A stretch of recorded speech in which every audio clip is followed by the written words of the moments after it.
Bismillahirrahmanirrahim. Assalamualaikum warahmatullahi wabarakatuh.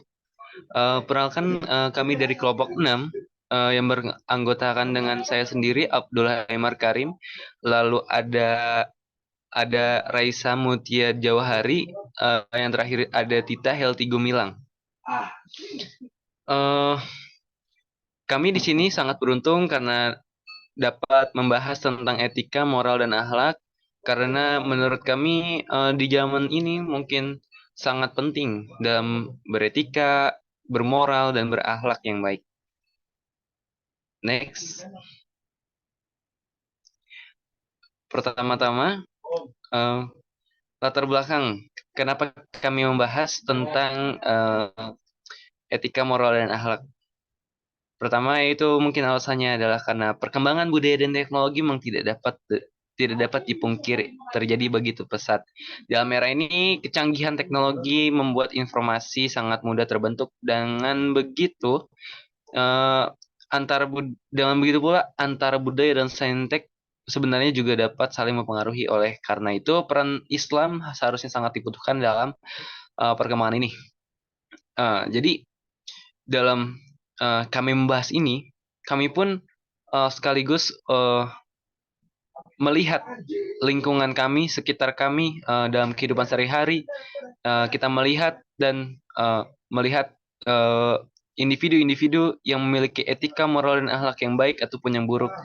Tapi kita sebagai Muslim, kita tidak bisa untuk mengecap seseorang buruk. Tapi kita bisa mengingatkan karena kita adalah seorang Muslim, kita harus mengingatkan satu sama lain dalam beretika, bermoral, dan akhlak karena Islam itu indah. Lalu etika, moral, dan akhlak itu sangat dibutuhkan. Kenapa? Karena di masa seperti ini, karena etika, moral, dan akhlak itu sebenarnya adalah sebuah pondasi di mana sangat dipentingkan dalam sebuah aspek kehidupan. Seperti sebuah bangsa, jika bangsa itu tidak memiliki etika, tidak memiliki moral, dan memiliki akhlak, itu akan menjadi bangsa yang hancur. Oke, next.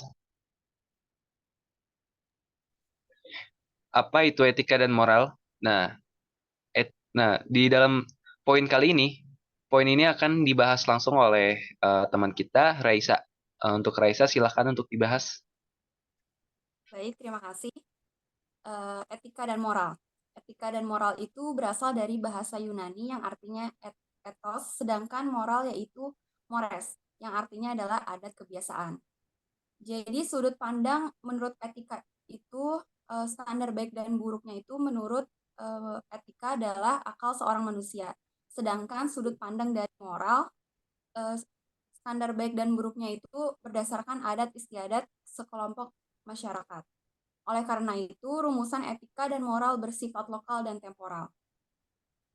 Tanpa adanya etika, maka akal budi dan pikirnya tidak akan sejalan dengan kaidah, hukum, dan aturan yang ditetapkan. Kenapa? Karena etika juga merupakan bagian dari filsafat yang menginginkan tentang keluhuran budi dengan mendorong manusia untuk menggunakan akal budi dan daya pikirnya itu agar menjadi baik sejalan dengan kaidah, hukum, dan aturan yang ditetapkan.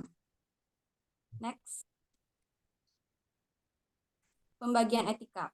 Pembagian etika ini ada 3 menurut para ahli. Yang pertama ada etika deskriptif, yang kedua ada etika normatif, dan yang ketiga ada etika metaetika.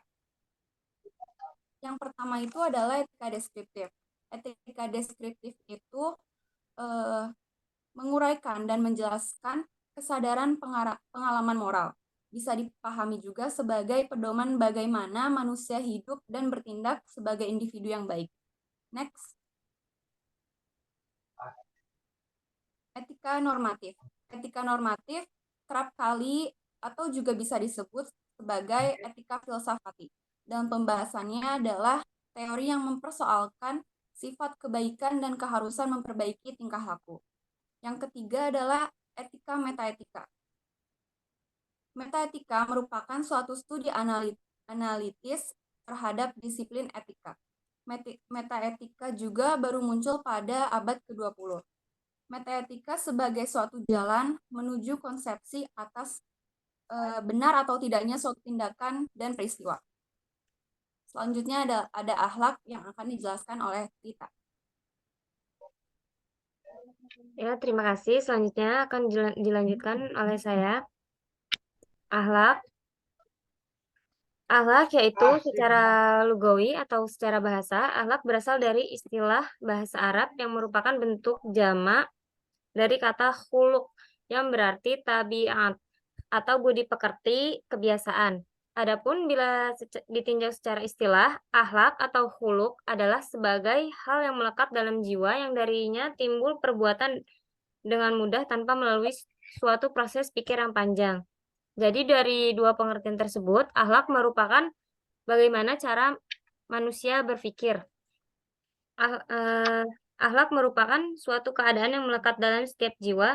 Bila jiwa dihinggapi sesuatu yang buruk, maka akan tercipta akhlak yang buruk.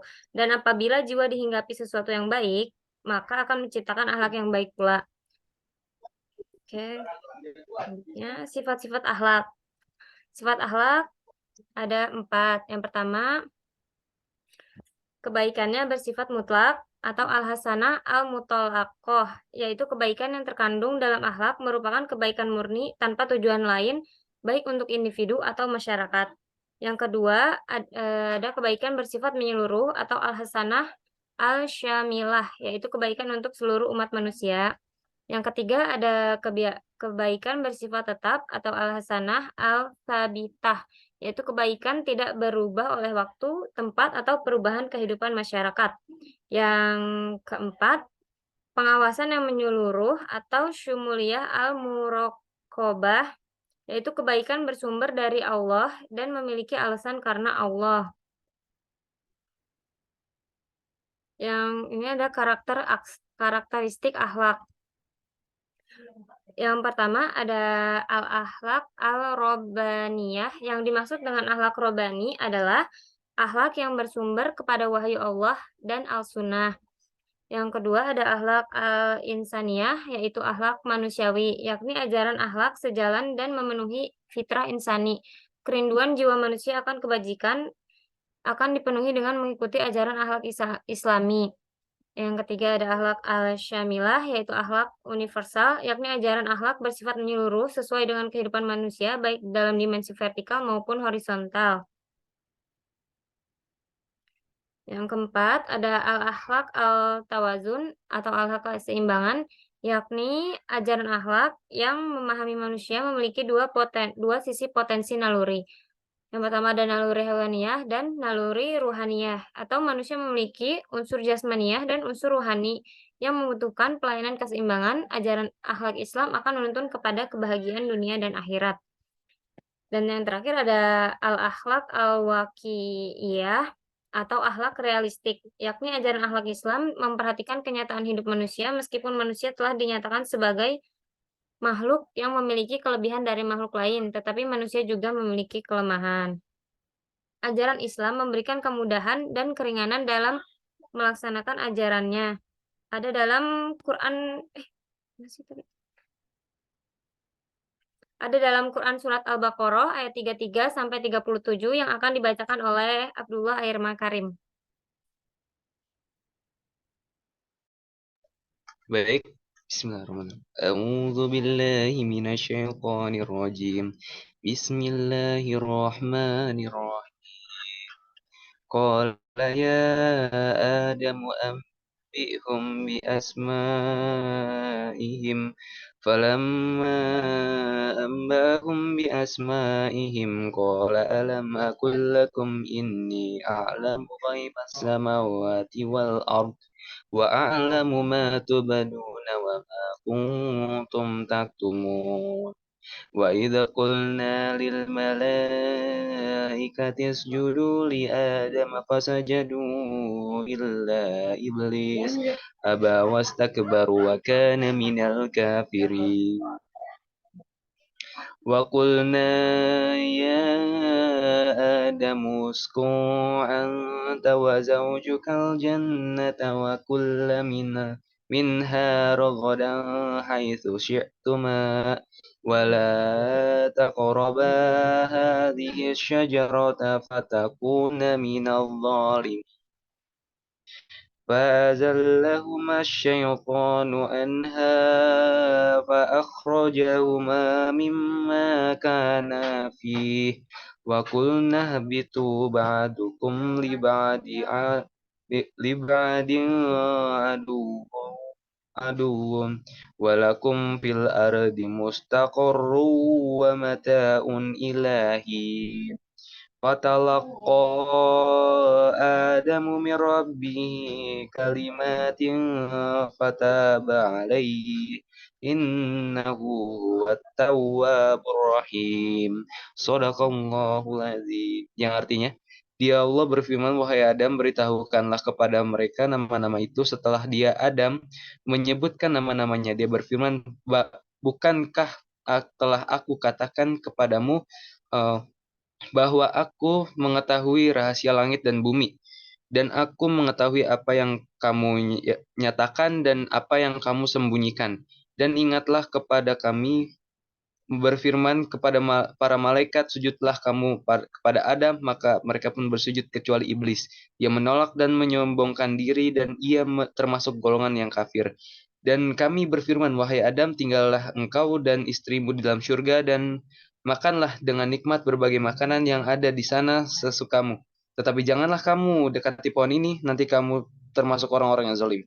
Lalu setan memperdayakan keduanya dari surga sehingga keduanya dikeluarkan dari kenikmatan ketika keduanya di sana surga, dan kami berfirman, turunlah kamu sebagai kamu menjadi musuh bagi yang lain, dan kamu ada tempat tinggal dan kesenangan di bumi sampai waktu yang ditentukan.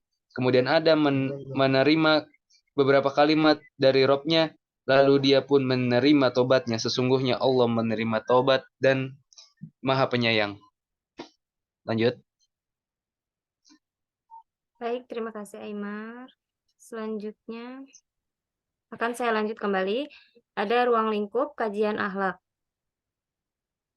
Yang pertama, akhlak terhadap Allah.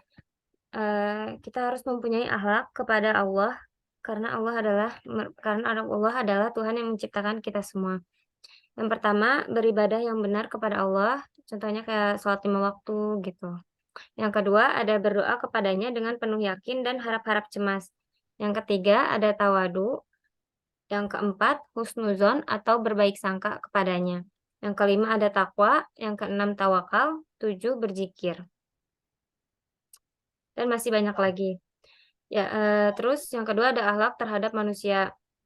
Yang pertama, untuk diri sendiri, kita bisa menjaga akhlak kita sendiri di lingkungan luar. Yang kedua ada keluarga. Yang ketiga ada masyarakat sekitar. Yang keempat ada bangsa dan negara. Terus upaya yang harus dimaksimalkan adalah yang pertama keramahan atau al-hilm, yang kedua belas kasih, al-atifah, yang ketiga as-sobru atau sabar, yang keempat ada al-tawadu lil naas, rendah hati terhadap manusia, yang kelima toleransi atau atasamuh. Yang terakhir ada akhlak terhadap alam semesta.